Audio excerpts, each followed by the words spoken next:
experts predict we will experience an El Niño weather pattern this summer. Meteorologist Hannah Gard breaks down exactly what that means. The ENSO cycle is a climate pattern that occurs in the tropical Pacific Ocean. The changes that occur can disrupt weather patterns across the globe. Its two opposing elements are El Niño and La Niña. The Climate Prediction Center has issued an El Niño watch as conditions are favorable to transition from La Niña to ENSO neutral before an El Niño emerges sometime between June and August. Typically, the trade winds will blow west along the equator, bringing warmer waters toward Asia from South America.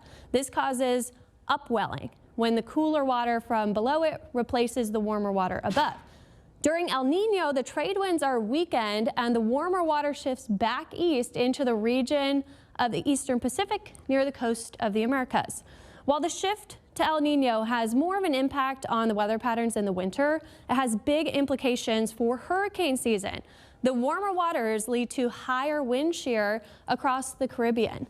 Favorable conditions for tropical development include low wind shear and warm sea surface temperatures. Another thing that's looking good for hurricane season is that the sea surface temperatures in the Atlantic right now are above normal, but they're not in record territory like they were in 2023 and 2024. The area to watch as El Niño develops is this area off the coast of South America. The winter is when we see significant impacts to our weather patterns. El Niño winters are typically wetter and cooler for the southern U.S., drier for the Midwest, and warmer for the northwestern parts of the country.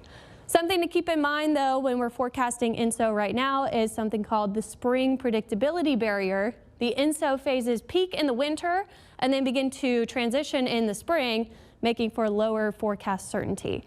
This makes the spring forecast less reliable than other times of the year, so we'll see how the pattern change evolves. But the Climate Prediction Center has a 62% chance for El Niño to emerge by the summer. Back to you.